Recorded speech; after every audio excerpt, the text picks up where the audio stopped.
Let's do Duolingo. I've been doing that in Japanese for a while. Oh, okay. It's free. You I might have to learn Chinese first, given that I'm going there in 2 months. Yeah, good luck. Yeah, it'll take you a little while. Yeah.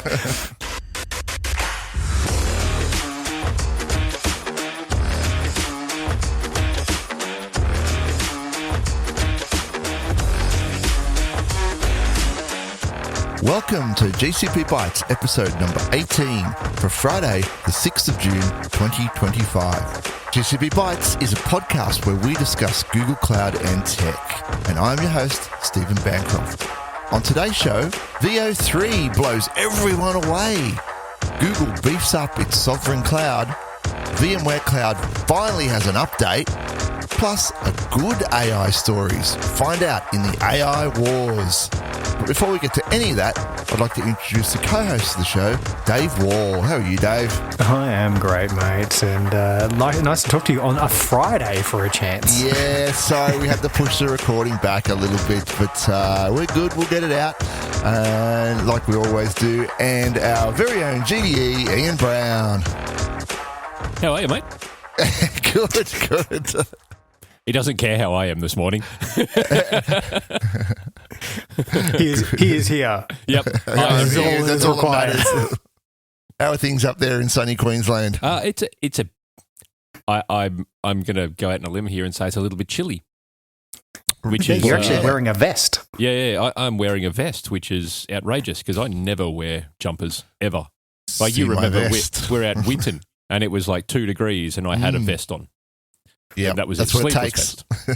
It's actually kind of funny, right? Because like looking at the three of us on this call, we've got you there, Ian, and you're in a vest, you're a little chilly. Banky, who's a little bit further south, looks a little colder. He's got a nice thick hoodie on, and then there's me down here in chilly Victoria, and I've got the hoodie, and I've got my beanie, and my big hobo beard, and we know you're in the coldest room in the house. So.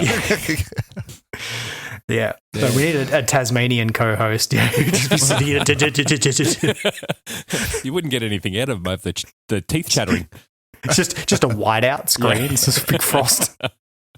Yeah, it's we're getting ready for our Western trip. So as you guys know, we're leaving on the 23rd of June. Oh yeah. We're heading all the way out to Boulia, which is sort of halfway between Mount Isa and Birdsville. Right out west there. It's only about 300 kilometres, I think, from the new Northern Territory, Queensland border. And then from there, we'll head south into Baturia and Birdsville and then come all the way back. So it's about 4,500 Ks all up. Oh, jeez. Yeah. So we live in a ridiculously large state. Well, so that's only like the height that we're travelling in the state is only about maybe a fifth of it. Yeah, that's only like the little bottom corner of it, really. Yeah, and it's going to take us. It's going to take us 4 days of driving to get fully to the border. Yeah, right. Yeah. We're hoping to get to Haddon's Corner, but everything is still in flood out in the Channel Country. Yeah. I was actually talking to a lady at Birdsville Hotel because we want to do the Lake Air flight, which is a half-day flight. Well, now would be a good time to do it when you get the water there. Yeah. Oh, it's full. So, and she said they did one the other day, and it is absolutely amazing. But it's $1,200 a seat, which is a lot of money. But it's 2.5 hours out there. So you fly over Lake Air or Catatandra, and then you stop at William Creek for some morning tea, some mornos, jump back in the plane and fly back to Birdsville. But yeah, it's a lot of driving to get out there. Yeah, a mate of mine did it when a few years ago. He's an amateur photographer, and when we went out to the big bash at Birdsville, he did the flight, and some of the shots he got were quite spectacular. Oh yeah. Some of the shots that are coming out of there at the moment are phenomenal. But there's still a lot of roads out in that Diamantina that are closed, which that sucks, but. We're going to take. Well, it easy. The thing is, there's not a lot of roads. No, that's the problem. Yeah, that's right. There's not a lot of roads. As it closed, you're kind of trapped. Thankfully, most of them are all paved these days. But but I remember the days where the road, the development roads out there were all dirt. and you get big floods like have come down from northern Queensland earlier, and no road left. And that's it. Yep. Everyone's stuck.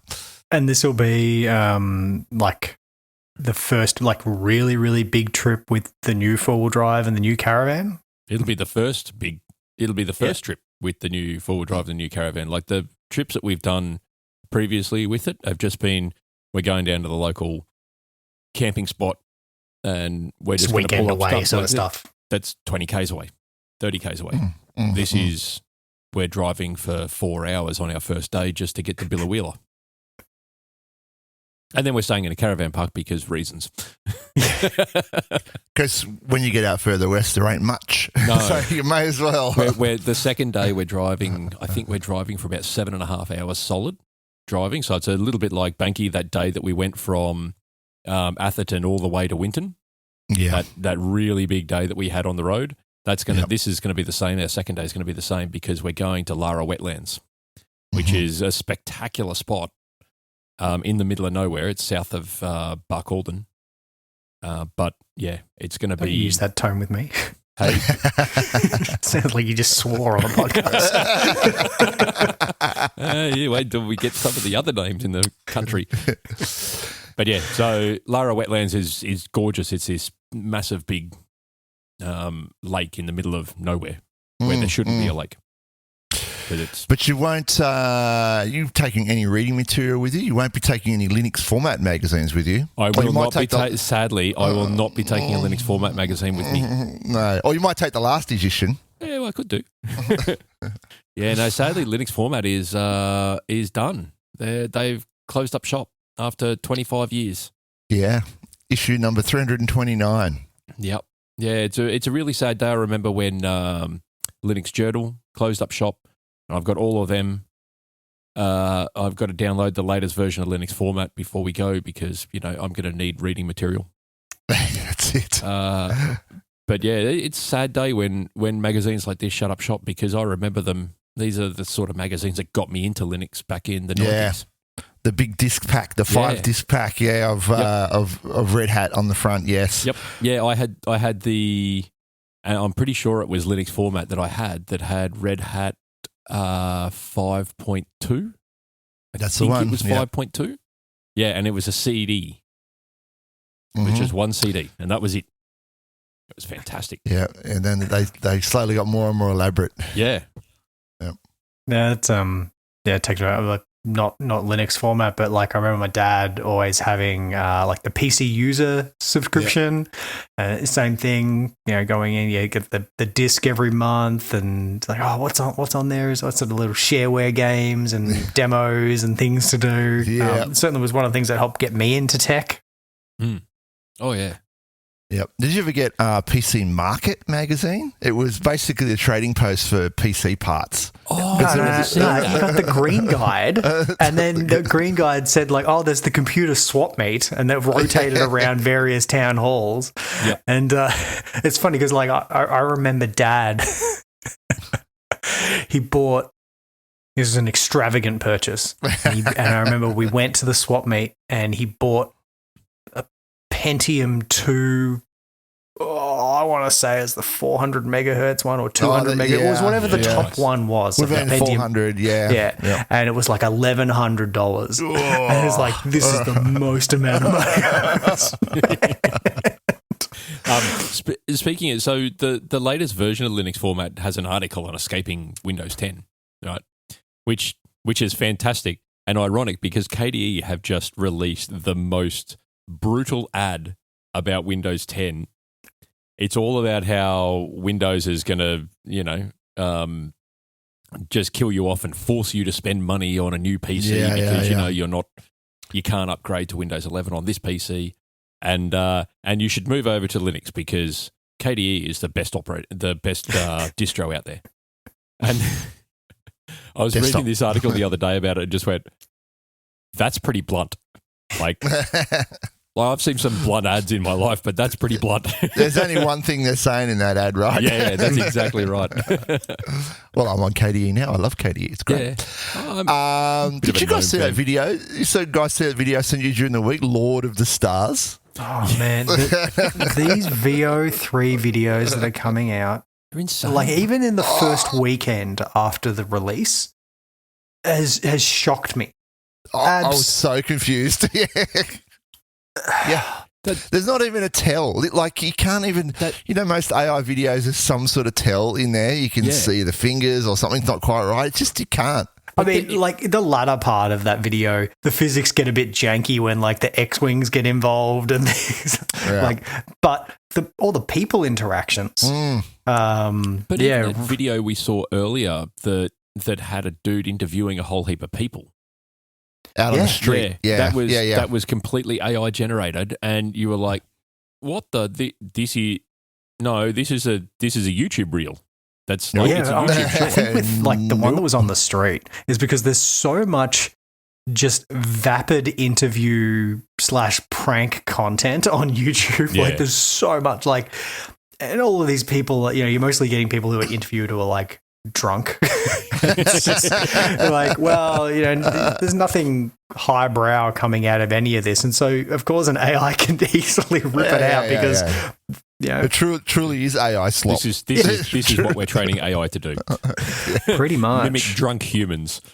Yeah, but I mean, I saw a video that was a guy who is like a video director for pharmaceutical commercials. He says normally he'll do an ad and it costs like $500,000. He's like, I spent $500 in credits, and he generates this one that's like a puppy. That's like a depression medication. It just attracts puppies to you, and that's And then there was another one that was like a car show. It was a car show interview, and the quality that it's able to do of giving the vibe of a car. You see the cars behind, people are interviewed about the cars, the trade show kind of background, people milling around noises and very easy. And if you're just scrolling through your phone and you're not detailing, like one of the people being interviewed is like wearing like a Hell's Angels jacket, and some of the text is a bit weird, but you have to stop and look for it. If you're just scrolling. Yeah. I mean, and this is it's on a small screen. You're not going to, what's VO4 going to be like, right? I was going to say, you've got to think about how far this has come since, I know, Dave, you sent this little clip around last time. I think it was like a Will Smith type. Yeah, the Will Smith spaghetti video spaghetti from 2 years ago. Like there's hands going everywhere. Which someone has redone in VO3, and my God. Yeah, but this is the thing. You look at where we've come from that edition in, what was that, 2 years ago? Yeah, thereabouts. Yeah, 2.5, I think. Yeah. To now, imagine what we're going to be like in another 2.5 years. It's going to be insane. You're not going to know the difference between reality and fake. Yeah. Yeah. Well, we're already starting to see the impact. A World War II history channel that I've watched a little bit was talking about fake AI-generated World War II photos. And these are now starting to get mixed into our history and polluting the actual historical timeline of what happened. Because you'll see these photos and you can't tell because they're black and white, they're grainy, they're already a bit, messed up, and you just take it for real. I mean, you could generate anything and effectively change history doing that, right? Yeah, you could take like pictures of Stalin. You could just make people disappear from those pictures. And you've got to think too that so if you're in a war, like a World War II type scenario, each country that's in that is being fed different information. So their timeline of what's actually happening are very different. And to segue into the next article that we've got, Defence is actually trialling AI radio comms to do exactly that, to mislead the enemy into thinking that something's happening that actually isn't happening. Or to lead them into thinking that something's not happening that is actually happening. So, Defence this will be AI-generated radio chatter. Yeah. It's they've nicknamed it Trap Radio, which I think is a fitting name. Yeah. But it's all about electronic warfare and misleading the enemy into thinking something's happening that isn't, or the opposite of that. So it's very interesting seeing how the EW electronic warfare, like space is changing so much. And then I don't know if you saw, there's a couple of interesting videos this week, especially after this Ukraine strike inside Russia. But it was showing how, because drone use is now just rampant, it's like the entire front is just swarms of drones from both sides. And because it's very easy to block the remote signals for the drones, it's pretty standard stuff, right? So now these long-range drones have fiber optic, like they have unshielded fiber optic spools on them, like a fishing line spool, like up to 25 kilometers worth of fiber optics. And as the drone's flying out, it's coming back to the operator. But now the front line is now just full of all these like fiber optics. Yep. And it's a video of a soldier like walking across this field, and his legs are just covered in getting tangled. It's like a spider web beat. Bloody hell. Yeah, so bizarre. Yeah. Well, I mean, wire-guided missiles have been a thing, right? So it's not that. I guess it's more now the quantity of. Right. Because there's just swarms of these things flying around now. Well, I mean, they're cheap too. That's the thing. You can buy a cheap drone off Alibaba or wherever, strap half a kilo of C4 to it, and all of a sudden you've got a guided bomb. Yeah. Why spend thousands of dollars on a guided bomb when you can do it for $500? Yeah, much cheaper. Yeah. And what else we got? We've got the Switch 2 coming out. Yeah. Switch 2 came out yesterday morning. Change tack, yeah. So I took my son with me down to, not the midnight launch, because we didn't, like EB Games did like the midnight release thing. But like JB Hi-Fi still they opened a little early. So I was like, okay, we'll go down, we'll go before school, we'll go pick it up. So that I remember like that kind of stuff being pretty exciting as a kid. So like, oh, we'll go down. There's a couple of people like milling around out the front waiting for it to open, but it wasn't lines around the block. Yeah. I mean, people have probably done online orders, I'd imagine, as well. Yeah. Well, yeah. I think if you were really keen, you would have gone to a midnight one. So we were having a look at it because my young fella's Switch, the SD card reader has failed on it. So we were having a look at it because, road trip, you've got to have some sort of distraction in there for a kid, especially a 14-year-old, because, they're painful at the best of times sometimes. He's not really. He's a good kid. But yeah, at $700. Wow. Okay. But yes, and I agree with you, right? But the weird thing has been with this most recent console generation is they've gone up in price over time. My Xbox Series X, I've had it for years, and the Xbox generation, the current one, just I can't get my head straight on what the rectangular style one, and the Series X is the fridge. Is the fridge, yeah. Fridge, yeah. But so I think I've had that for 3 years now, and to buy the same model now, it's like $200 more. Like it shouldn't be that. So I was like, well, we're going to get a new Switch. Nintendo never releases any of their first-party stuff on any other platform, so fine. And in like 3 years' time, it'll be $1,000. So yeah. Well, we were having a look at because I was looking at that, and I went, I don't really want to do that because that's a lot of coin, and I won't ever get to play it. So I said to him, what about a Steam Deck? Have they got Steam Decks there? And he was like, yeah, $650 for a Steam Deck, and I'm like, that's not bad. $650. I could probably, because I will actually get to play that. And you can play the games on your PC. That's right. So I get to use that, whereas the Switch I won't get to touch.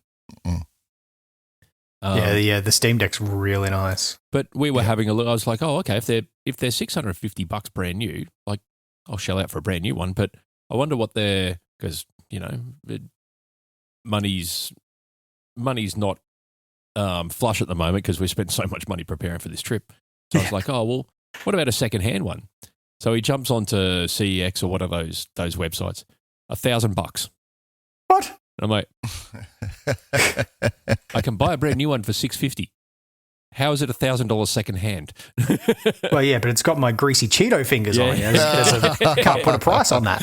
Well, $350 apparently. Yeah, $350 is the price you put on that.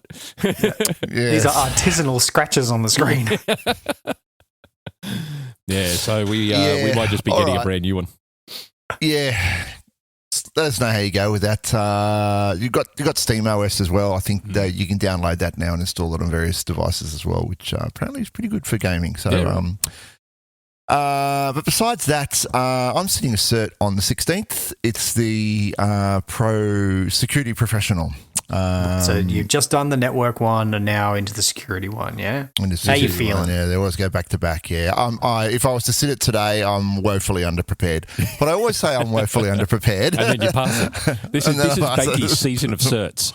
That's it. It is every 2 years this comes about, yeah. Every 2 years he's got this season. It's like 3 months and he does every single cert that Google offers. Do them all back to back, yeah. So the next show I'll be able to report on how that went. Nice. They should give you a thing of like, once you've passed the thing 3 times, you get like a little checkbox that says fine. Yeah. Just send us $300 every 2 years, and you can keep your badge. Well, it's almost like that, yeah. All right, then, let's do it. Let's move on with the community news.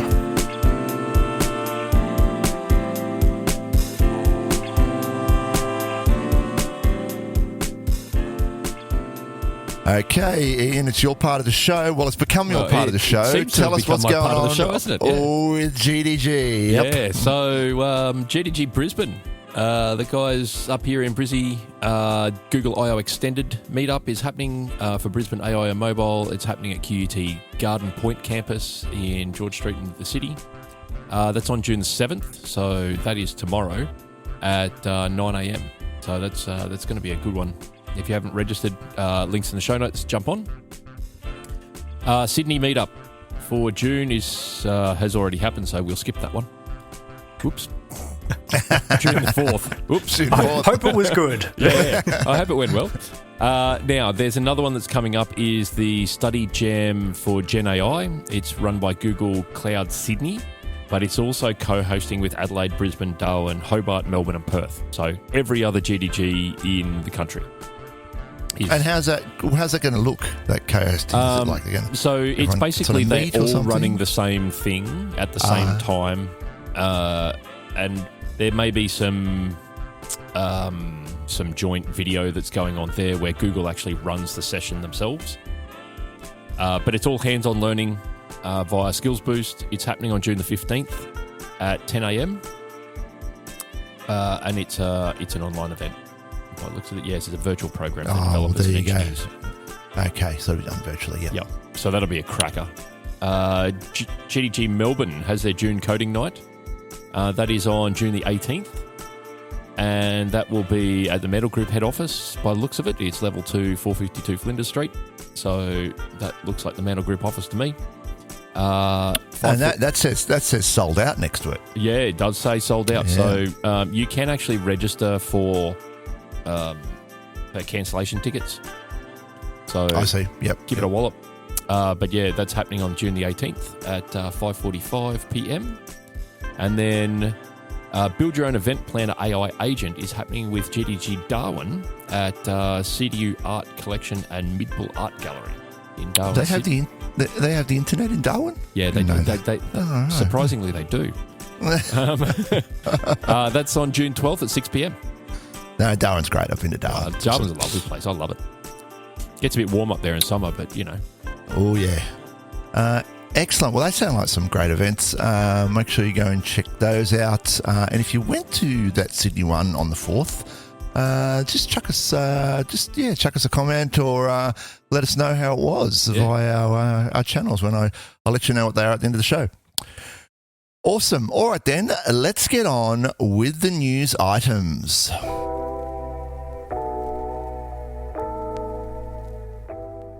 And first news item, which is kind of apt because there's a few things going on with Trump and Google and Musk and everything at the moment. Google moves to reassure EU cloud users amid concern over Trump's threat. Now, the problem here is that a lot of governments and organisations in the EU are reliant on not only Google but US tech generally, right? And they're worried. The EU's worried that Trump's going to come and use that as some sort of leverage to, invoke extra tariffs or some sort of demand from the US. So the move now is that it's broadening these so-called sovereign cloud options, including a new data shield that provides additional cybersecurity protections to European clients.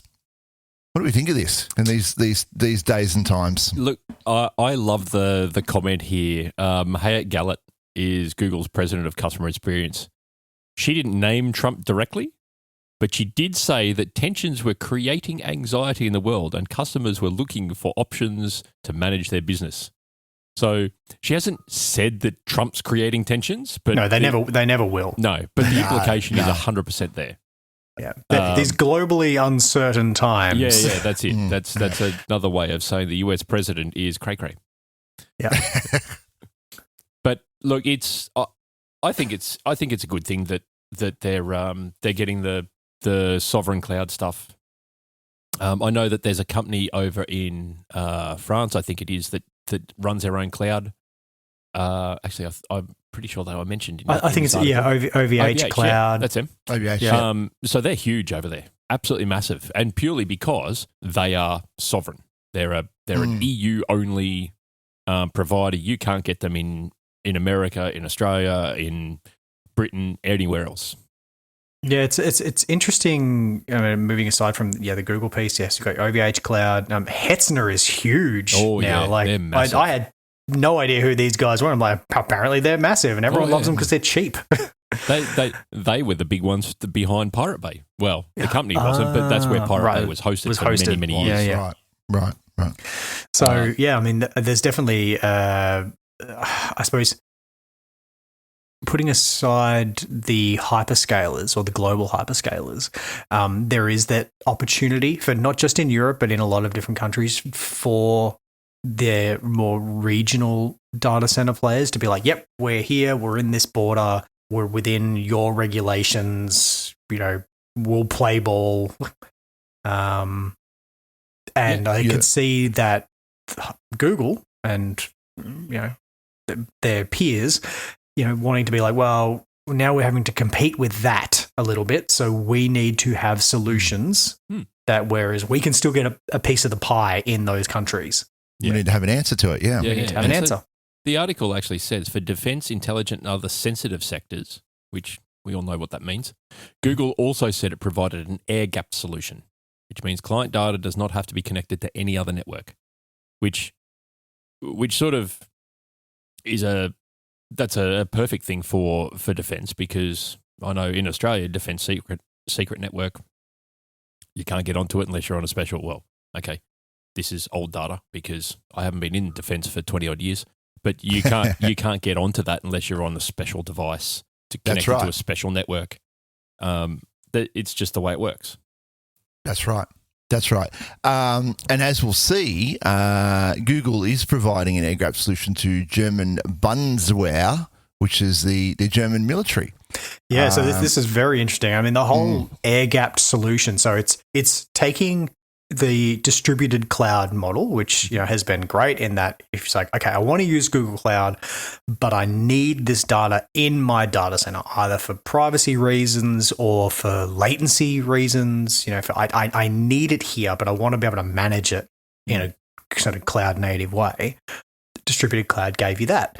This takes it a step further. It's like, I want to be able to manage it in a cloud native way, and I don't want Google anywhere near it after it's deployed. I want the automation and the ease of use and all the rest of it, but I don't want you touching my stuff.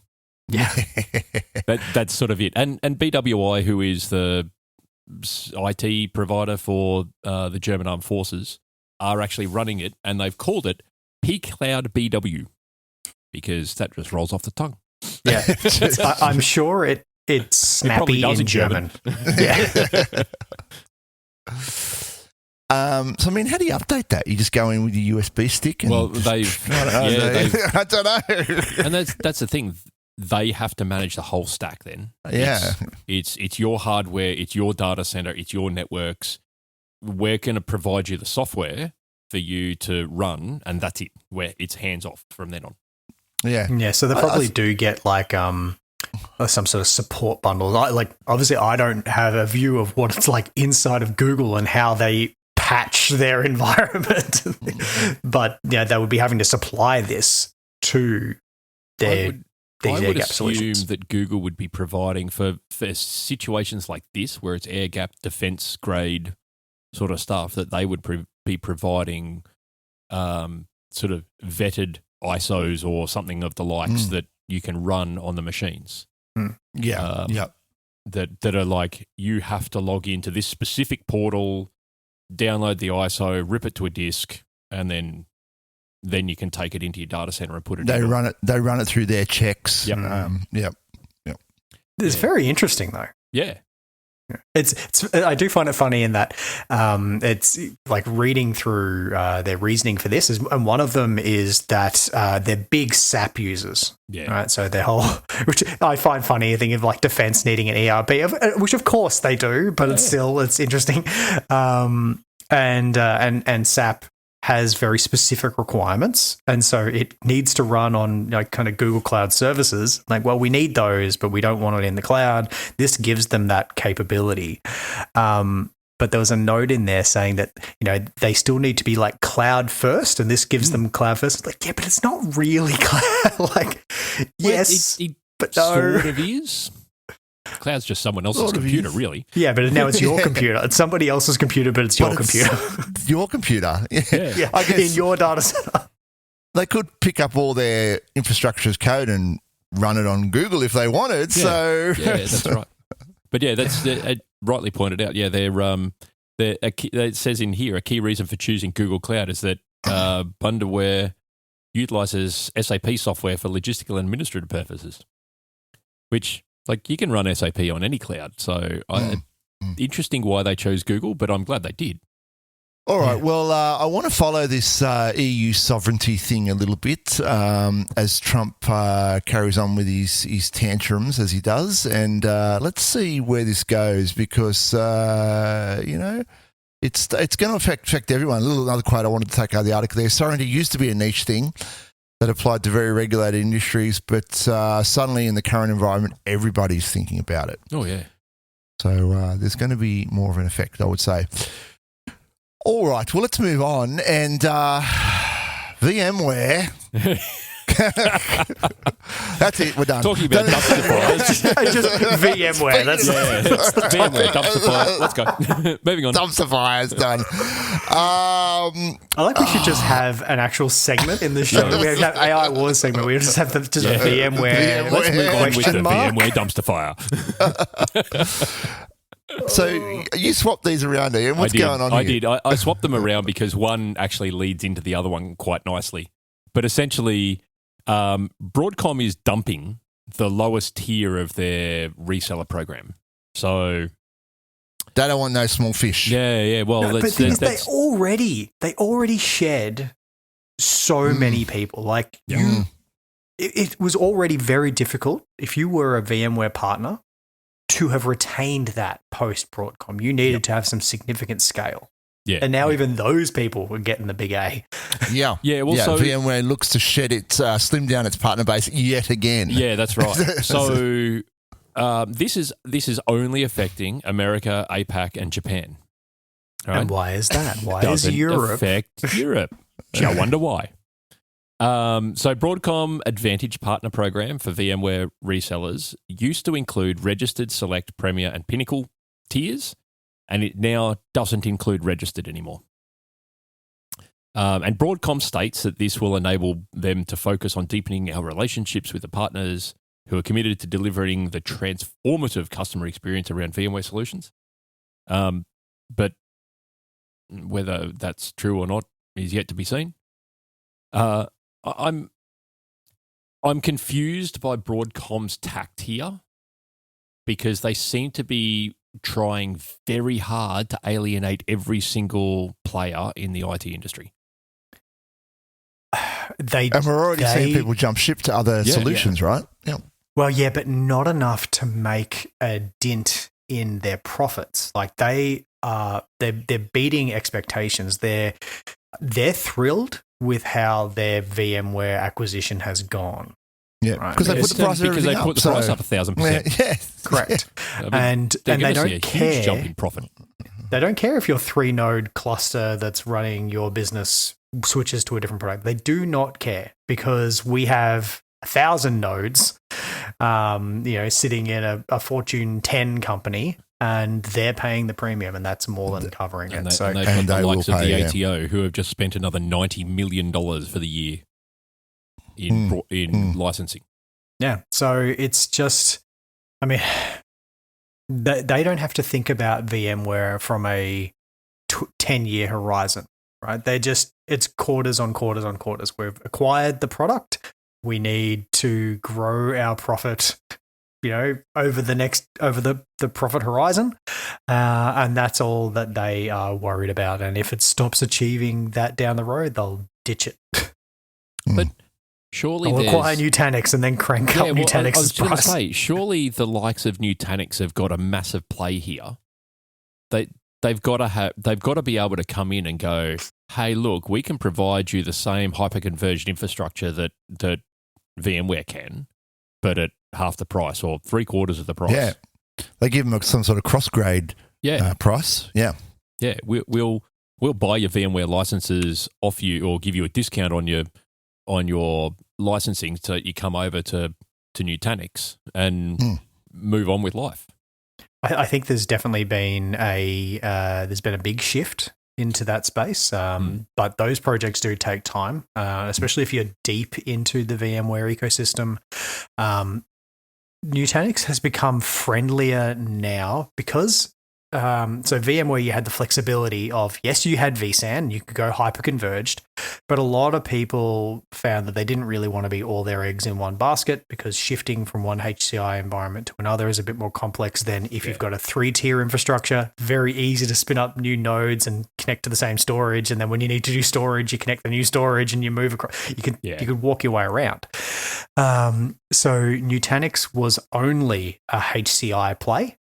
But now, as of like a month ago, has now signed on a bunch of options to allow external storage. So cool. Yes, that it is maturing.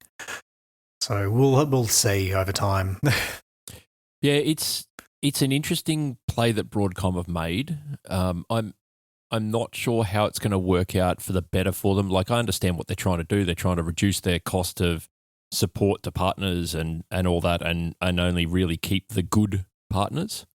But still, there's the barrier to entry then becomes a lot higher. In order to, like, let's say, for instance, we started up a consultancy that specialized in VMware, and I mean, it's not. You couldn't be a partner. You couldn't be a partner. Yeah, the barrier to entry there is you need to get certifications, and you can't get certifications as a company without being a partner, and you can't become a partner without having certifications. So it's like, well, yeah, they won't give you tiers unless you're which one comes registering. first? Yeah. So no, you need to then run downstream of a CISP, and then it's a long process to move your way up. Yeah, that's right. So I think what they're doing might actually hurt them in the long run, in that they will lose partners because new businesses won't be able to get in. They won't gain more ground. They'll stay static. That'll take some while to soak in, though. Yeah. It'll look good in next quarter and the quarter after that and the quarter after that. Might look good for the next 5 years, but maybe in 6 years' time, it might start looking pretty bad. As those individuals start to cycle out of the system, and they don't bring on any new smaller fish. People can't get certified. Yeah, but not in Europe. No, apparently. no. So the major channel changes come as the European trade organisations are seeking to punish Broadcom because they're saying that the current VMware licensing relies on practices that breach the European competition regulations. There we go. which leads us into our next article from Ars Technica, all about the calls of cloud service providers to have Broadcom sued, essentially. So they're calling Broadcom's business model legally and ethically flawed. That's right. It's a group from the ECCO, which describes itself as independent monitoring body, composed of members of Cloud Infrastructure Services in Europe Trade Association. The report that they produced said that VMware customers who have moved to subscriptions are enduring substantial financial burdens and operational disadvantages and push for regulatory action. Yeah, so the ECCO, which is the European Cloud Competition Observatory, says that its goal is to highlight ongoing or new unfair software licensing practice from any software vendor in the cloud sector, which is good. Specifically cloud, yeah. I mean, Broadcom, the report that they've put out says that Broadcom's highly litigious approach to partners and customers, pointing to a cease and desist letters that they sent out. We covered that in the last episode of the podcast, where they just proactively sent out letters to customers because they let their support lapse. And they also cited in the report the litigation, which has now been settled with Siemens over the claim that Siemens has pirated thousands, in quotes, thousands of copies of VMware software. I'm like, that seems a little unlikely. A little aggressive, you know. I believe we call that speculative invoicing. Yeah.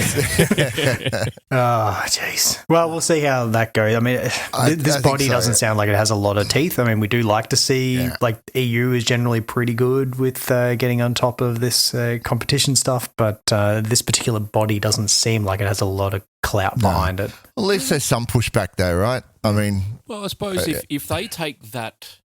If they take their report to the European Commission of Fair Trading, whatever they're called these days, I can't remember, then it might get some teeth, and it might get some teeth pretty quick. So if they can prove that VMware has taken a retaliatory type of business model, then the EU is going to stomp on Broadcom pretty hard.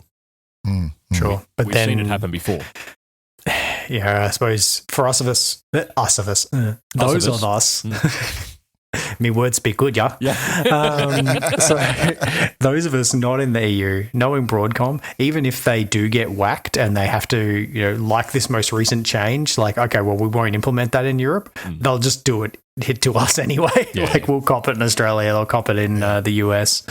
Yeah, well, I mean, we don't have any teeth at all. We're a fairly small fish in a very big ocean. Good times. Yeah. But on the bright side, VMware Engine in Google Cloud has finally hit version 8. Yes. Because if you are going to run VMware and you don't want to talk to VMware, this is the way to go. This is the way. Yeah. So Google has a long history of being able to implement VMware right from, what was it, 3 years ago that VMware Engine first came out? I think it was. Yeah, thereabouts. Yeah. Yep. It was 2020, so it was 5 years ago. There you go. So VMware Engine has hit vSphere version 8 update 3, and it's also pushed NSXT to version 4.2.1.2, which brings about some good improvements. And it's sizable. It's actually good because it is bringing it all the way up to pretty much the latest version of 8. I know 9 is coming soon, but it'll be a while before we can see that through these environments. But we're not back on. Okay, we're on 8 update 1 or something. And the VE3 nodes are coming out soon too, I hear. Oh, yes. So the VE1 nodes are the first generation nodes that we had, the Dell PowerEdge machines. And then the VE2 nodes, which are the current generation, Dell infrastructure, as far as I'm aware, they get a lot bigger though. So instead of just the standard 72 CPUs and 768 gig of RAM and 15 terabytes, I think it was, of NVMe storage, the VE2 Mega 128, is now 128 CPUs and 2 terabytes of RAM and 50 terabytes of NVMe off the top of my head. Yeah, so I think we went up. There must be like 2U boxes, these ones, because I remember the original ones were Dell 670. Yeah, one there I was 670s, whatever they were. But the new ones are huge, and they've actually got proper storage only nodes too now. So you can have a VE2 Mega 128 SO, which is a storage only node, and it's a lot cheaper, but it doesn't give you the ability to utilize the compute or memory on that box. It's only there for storage. It's great that storage only nodes now, like it was sitting in the back end for a little while, but you had to do some kind of jiggery pokery to make sure that VMs didn't end up on those boxes, to now actually have it as a supported cluster node type. It's great. Yeah. Well, you and we all remember the processes that we had to go through to get storage only nodes in the various clusters that we've deployed. But yeah, so VE2 nodes are the current generation. The VE3 nodes will get the eSIM storage improvements on them. So the VE3 nodes that are coming out are Google specific, so they're Google hardware, not Dell. They will be dual NICed, dual power, huge machines, very similar to what Google runs in their data center currently. And they'll get the eSIM improvements in storage. So I think you get an extra 25% of storage out of your cluster, out of your storage infrastructure. Can't remember what the actual numbers are now. Either way, it's great seeing it's coming along a lot. It's good stuff, yeah.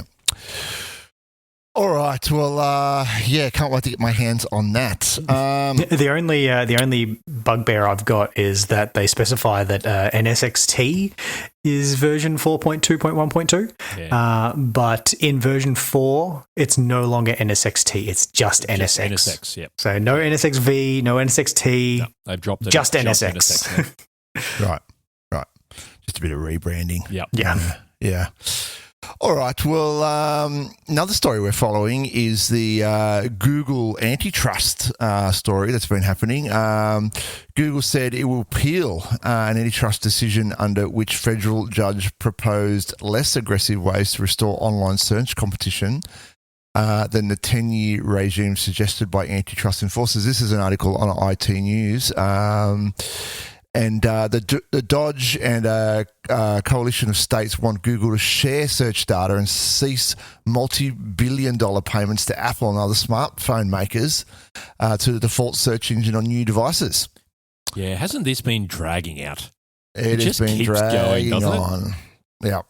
I mean, in April, a US federal judge said that Google illegally dominated 2 markets for online advertising technology, with the US Department of Justice saying that Google should sell off at least Google Ad Manager, which seems like a crazy thing to sell off. It's just like sell off one. Yeah.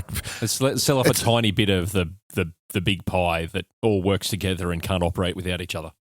Yeah, that's it. Much the same as someone, one of the Department of Justice people saying, "Oh, Google has to sell off Chrome." I'm like, yeah, but Chrome doesn't work unless Google runs it because it's all Google backed. So, you should just do that for free. Yeah, you could sell off Chrome, but it ain't going to work. And that'd be the end of Chromium because they contribute most of the code to that. That's right. Which will be then most of the code to the other browsers will go as well because they all use the same code base. Yeah. Well, so you're not achieving anything. That's right, because Edge is Chromium based. Yeah. Chrome is Chromium based, obviously. There's a whole heap of browsers out there that are Chromium based that benefit from that really fast rendering engine that Google developed. Google's input on it, The article goes on to say Google has addressed any concerns about competition in AI by no longer entering exclusive agreements with wireless carriers and smartphone makers, including Samsung Electrics, leaving them to free to load rival search engine and AI apps on new devices. So that statement there struck me as odd because you're seeing the Samsung ads now, right? Looks a lot like Gemini to me. It is. Well, it is, yeah. But so that deal's already been struck, right? Yeah. That's in the past. So I guess that's what that is. Deals. Any new deals, yeah.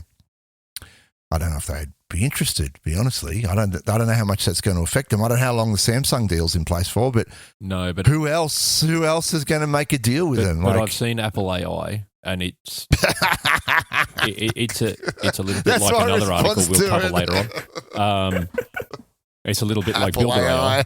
I'm pretty sure it is Builder AI under the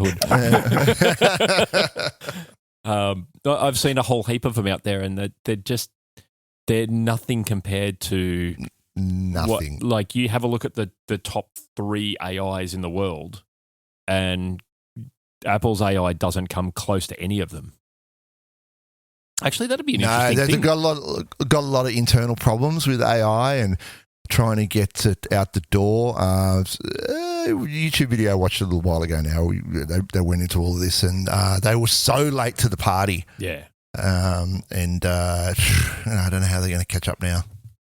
I wonder if if Apple's AI even registers on LiveBench. I bet it doesn't. I can't see it. Let me have a look at. Can I search for Apple? No, nothing. Nope. No, Apple's LiveBench doesn't matter. That's all right. You can get the Google app on Apple, can't you? Yeah. Well, I know, Gemini Gemini, and I think also OpenAI's stack, like they are working with Apple to integrate into Apple AI. Right. So I think they might want to use theirs as sort of a wrapper, and then they'll back end everything off to the more capable models. Just API call it. Yeah, okay. Yep. You could always install that DeepSeek if you want all your privacy exposed. Yeah, I don't know if privacy-focused Apple would be interested in that. All right. Well, yeah, so a bit of an antitrust update. Not much there, but we'll keep you updated. And of course, you're going to power all that AI. You need to get an unlimited source. Article here on Yahoo Finance. Google announces massive partnership that could unleash limitless underground energy source. Deep substrate foliated calcite. Time to get boots on the ground. So we're talking about a partnership here. We'll utilize Google Cloud's computing service, Project Inner Space GeoMap, which helps to map potential geothermal hotspots. Yeah, right. So we're going to use the Earth to warm up water to spin a turbine. Yeah, it's all warming up water. It's all warming up water. Except for solar power. Doesn't warm any water. Terrible. Yeah, it's terrible. This sun thing, I mean, really, it could do a better job of being a fireball, couldn't it? At sun, boil more water. Yeah. Preferably not all of it, though. Oh, no. So the current estimate is that the thermal load could power our needs 140 times over. Second only to solar energy. Now, in terms of potential supply. Now, I want to know how they're going to do this. So, are they going to do another Russia trick and see if they can drill right into the core of the Earth? Super deep borehole through the mantle? The super deep borehole. What was that one called? We were looking at it the other day, Dave. I think actually someone told me, but I hadn't looked it up myself yet, that they've managed to drill deeper than that recently. Really? Oh, okay. Yeah. Because that one was like go 12 Google Ks. it live. Give me a sec. Was it 12 Ks or was it like 12,000 feet? I can't remember. But it was a long way down. And the borehole, the biggest problem with it is that the drill head started melting when they got down there because it was like 700 degrees. Too hot. Yeah. Yep. And the mantle's only 3,000 kilometres thick. Yeah. So, only. Yeah. So you're like less than 1% of the way through. You're less than 0.5%. But there are areas on the surface of the Earth where it comes closer, right? And that is being done in like northern Europe and northern continents. Like Finland and stuff like that. They use a lot of geothermal. Yeah, absolutely. There must be other places where it can be harnessed as well. There has to be. I suppose all those places probably have thriving hot springs businesses. Well, I know there's a few places in Australia that got thriving hot springs. Yeah, they do. But so you've got to dig a long way down in order to get heat enough heat there to boil water. Yeah, like it's not it's not 12 kilometers, but it is kilometers deep in order to get to the point where the Earth's crust is hot enough to be able to boil the water that you're sending through a pipe. Yep. Then you've got to get the water down there and back up. Yeah. That requires a lot of power. Yeah, and there's a lot of upfront costs as well. Yeah. I mean, it's seconded only to nuclear, really. It's got to put a lot of infrastructure and a lot of digging and pipe work and all the rest of it to actually get that heat out. Yeah. Well, because I was thinking about the Kola super deep bore, which is the one in Russia that goes like 12.5 Ks deep or 12.2 Ks deep. That one took them 30 years to dig, to drill. It was a long time. And it was like 100 mil size hole. Yeah. It's not big. Yeah. It's not a big hole. It's not big.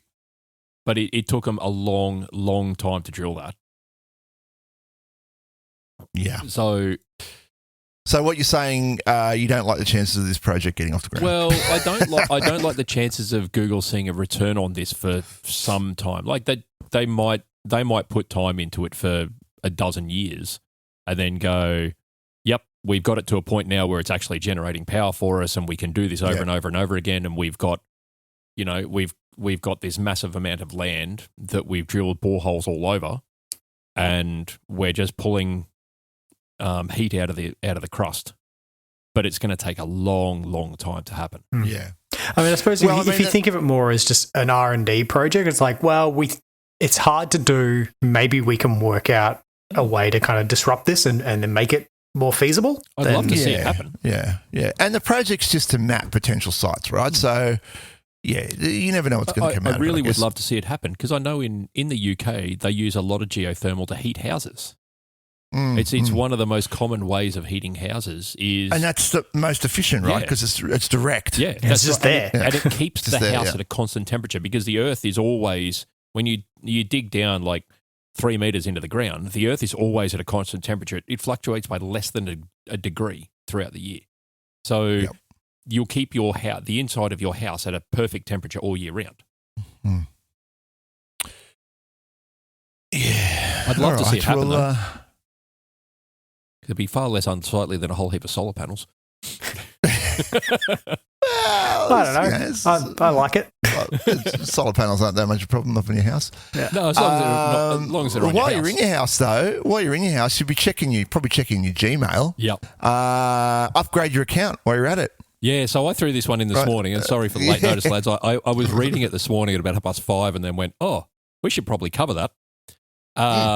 So Google has warned that more than 60% of US users saw an increase in scams over the past year, with more than half personally experiencing a data breach, right? Which I mean, this is not surprising news for us.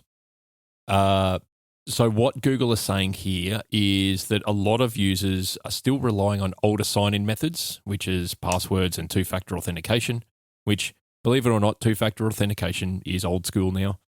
And it's reasonably easy to bypass. So what they're advising is that we should move to passkeys. That's the synopsis of the article. Move to passkeys quicker than you can, as fast as you can, I should say. Well, I don't think that's anything new to that particular, warning. Move to passkeys. Two-factor via SMS we know has problems. Use Google Authenticator app and you should be a lot more secure. Yep. But passkeys are a far better solution than passwords and two-factor. Actually, Microsoft, there's a little note right at the bottom of this article says Microsoft has gone further than Google and is pushing for users to delete passwords altogether, given they present an account vulnerability if still in place. Well, you can't do that with your Google account yet. You can avoid using your password and change your two-factor to remove SMS and only use options like your linked devices. Yep. Like push or authenticator apps. Yeah, so I use Bitwarden. I know, Dave, you use like 1Password or one of those ones. Yep. every time I log into an account that's got a passkey, it automatically pops up and says, "Do you want to use this passkey?" And I just click it, and it does it. I don't need to think about it.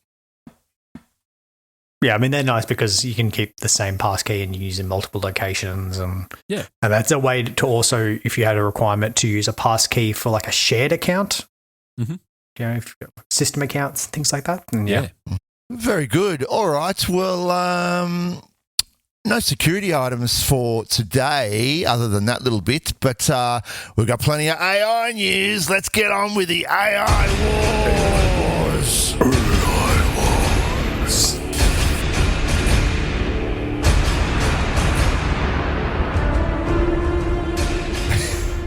First AI article for this week, announcing Anthropic Claude Opus 4 and Claude Sonnet 4 on Vertex AI. We've got some new models in the model garden. How do these ones stack up? Well, Claude. Oh, actually, I should reopen that page, and have another look. So LiveBench Claude 4 is actually second on the list. So Claude 4 Opus Thinking by Anthropic is global average of 72.93. It's just below O3 High, which is OpenAI's O3 model, which is 74.42. There you go. Claude Opus 4 is Anthropic's most powerful model to date. Yeah. Claude Opus 4 excels at coding. And according to LiveBench, it is. So Claude 4 Opus and Claude 4 Sonnet are the second and third on the list behind OpenAI. Yeah, wow. And Google's Gemini 2.5 Pro preview is fourth. So there you go. They're right up there. They're right up there. Yeah, Claude 4 Sonnet is Anthropic's mid-size model that balances performance with cost and surpasses Sonnet 3.7, its predecessor. Very nice. And what can you do with these things? Okay, the blog goes on to talk about Vertex AI, which we kind of know about already. Yeah. But they're available to use straight out of Vertex AI, which is nice. Yeah. Nice. I mean, there was a little side thing to this, but knowing how much Google's cooking under the hood, right? You see that they accidentally, for about 20 minutes, leaked a new model. It's Kingfall model, which appeared. I didn't hear this. Oh, what's it called? Apparently it was thinking differently. Apparently a very, very impressive model. There's something cooking. Yeah, wow, okay. We'll have to keep an eye on that one. And speaking of unusual AIs, Builder AI coded itself into a corner. Now, what's so unusual about Builder AI? Well, it's not really AI. It's really just humans. It was just actually a team of Indians in... Yeah, so I suppose the most unusual thing about this is that this company has been running for years and has managed to fleece Microsoft and a whole heap of other investors of somewhere in the vicinity of the $250 million, which just baffles my mind that they were able to do that and show off this wonderful AI that really was just a whole heap of dudes sitting in a room in India coding. And giving replies. Yeah. Jeez, man. Your fingers. Yeah. But this article does go into another point, though. It talks about, and I've highlighted a comment here, one commenter said, the amount of time they spend relying or replying to a friggin' LLM is just crazy. It's also depressing. Yeah. So I've had this experience. You're trying to get the LLM to do something and it just bloody won't do it. And you have to just explain a prompt. So I could have written the code myself by now.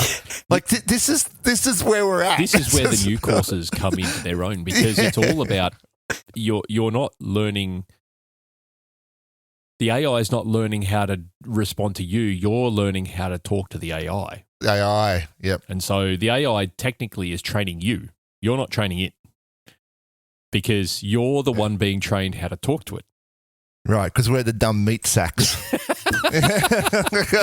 That sounds like a Terminator reference. Yeah. Oh, it is. Yeah, my way, flesh bag. God, you know what's funny though is that while we're on there, because I've got this article up in front of us, and you know the ad that is next. I don't know what you got, but I've got. You might have your ads blocked, but the ads I'm getting on the register for this article is VMware costs sky high, land a better deal with Nutanix. It's listening to you. Yeah, exactly. But they do make a good point in this article as well. It's a mechanical Turk. You guys know what the mechanical Turk was, right? The thing that could win the chess games. This is what Builder.ai were doing. Yeah. So essentially, mechanical Turk, and I've got that same little box there. It says was supposedly an automation capable of playing chess at a high level. Consisted of a wizard-like figure sitting at a wooden cabinet before a chessboard. The so-called automation debuted in the 18th century and wowed many of its apparent prowess at the game. However, it's later revealed that it was not AI at all. It was a human. There's a human in a box underneath. So Builder.ai has just taken this concept and run with it as a business model. Yeah, I mean, so did Amazon with their, just walk in, walk out grocery stores, and it just turned out to be, a whole team of people just watching cameras and saying, he's picked up the Master Foods spicy red. Okay, add it to his cart. All right. Feel that one. Yeah. Why not just have the staff at the tills, right? Like, exactly. It's not revolutionary.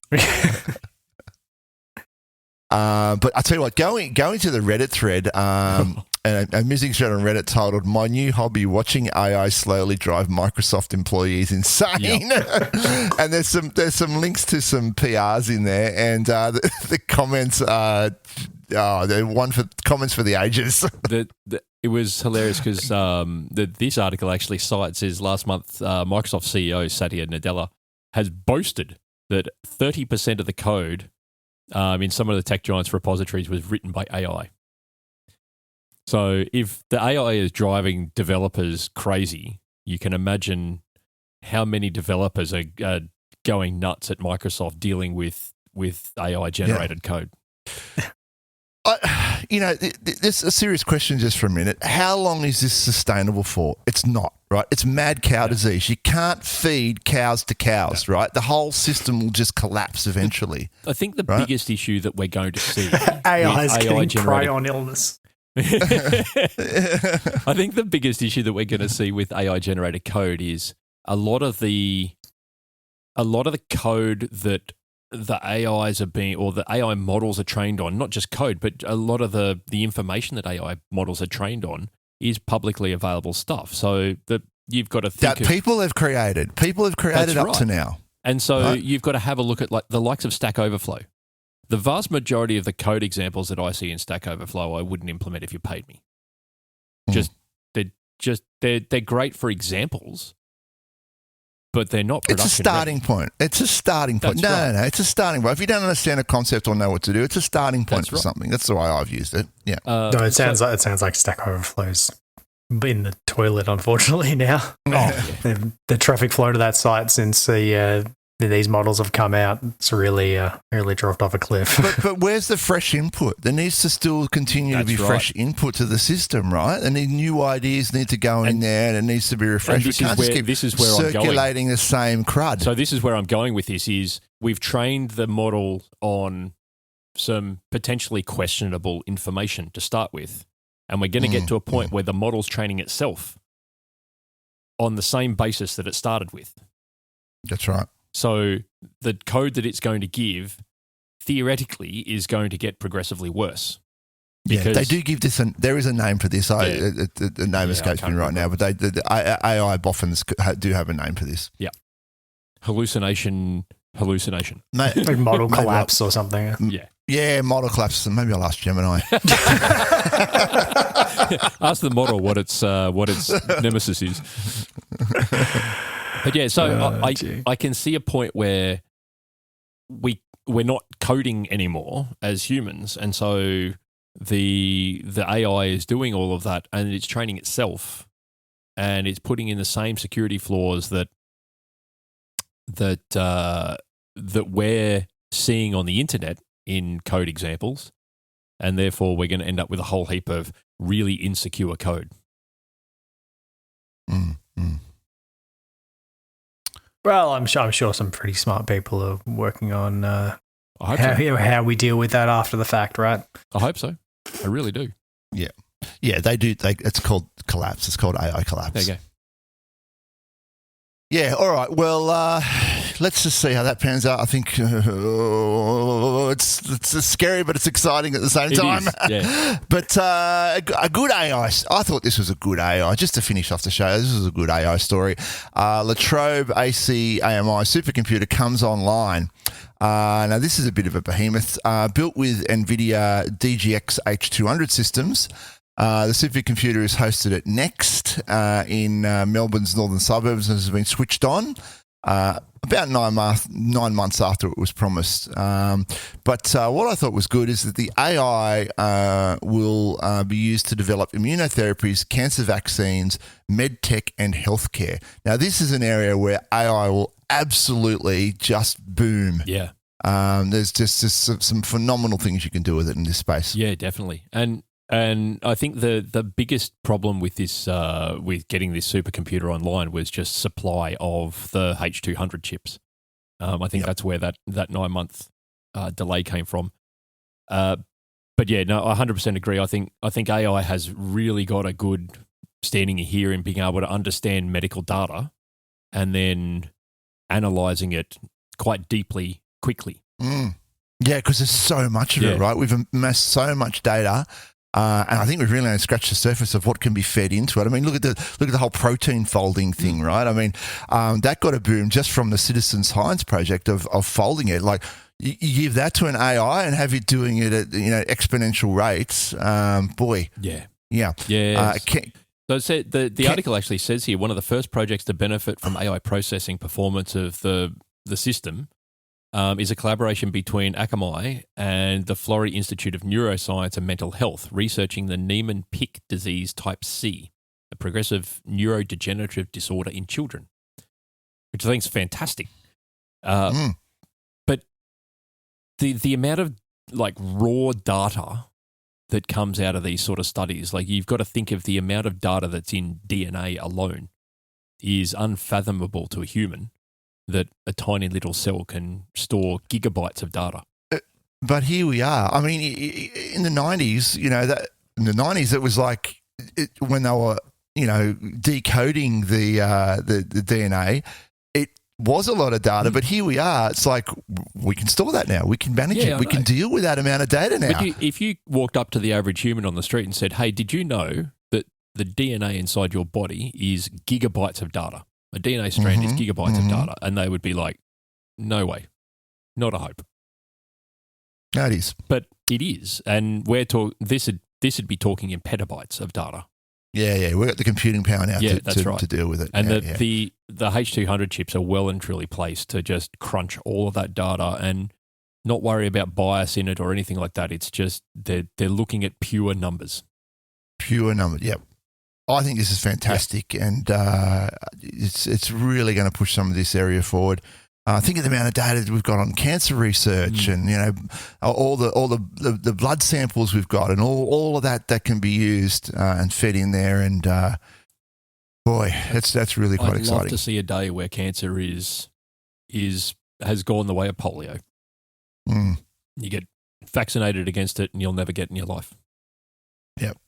Oh, we've managed to do that for some cancers, and more just around the corner with this technology. Yeah, definitely. So I really like that story, and it was a great one to end on. Well, I don't know about you guys, but boy, we packed a lot in on this show. We did. Didn't we? What? Our opinions have been said on everything. Look, if you're listening to the show, you're probably listening on Apple Podcasts, Spotify, or YouTube Music. You can go to any of those platforms and find us. Go to Apple Podcasts, write us a review to really help the show out, and go to YouTube, start the discussions there. Smash that like button while you're there. You might even like to hit subscribe. I don't know how these things work.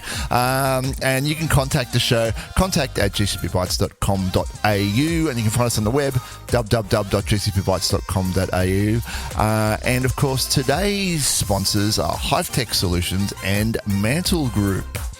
Well, I've had a blast today. What about you guys? Yeah, it's time to go and read some Reddit threads. And see more of the fallout of certain global uncertainties. Go and find out what Musk is up to. Boy, oh boy. There we go. We had to mention him at least once on the show. All right, that's about it from us. We'll catch you in 2 weeks. Bye. Bye.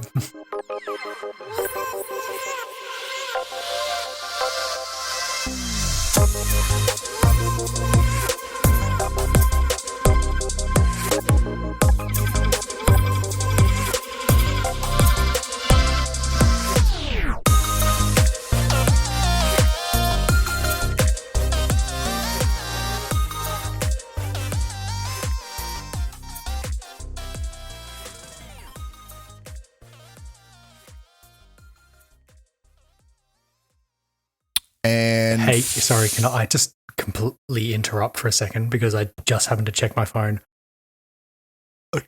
Musk has exploded.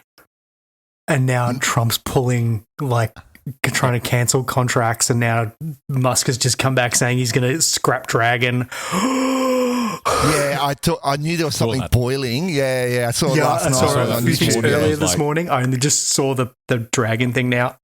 Yeah, so he's scrapping EV.